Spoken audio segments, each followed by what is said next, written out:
Hello and welcome to this item UI tutorial. This video shows you how to repack an order and print labels. First, you need to select a merchant that is not associated with the WMS and choose an order with the status New to enter the details page.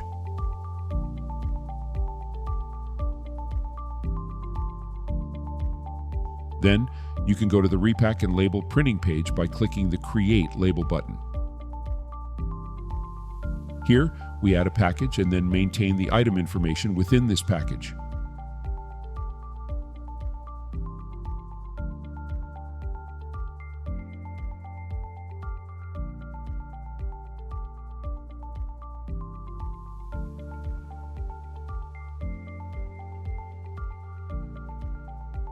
Next, we need to maintain the dimensions and weight of the package.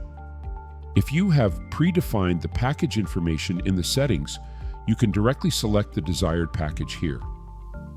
It will automatically bring up the package's length, width, height, and weight, though you can adjust these, like the weight, based on the actual situation.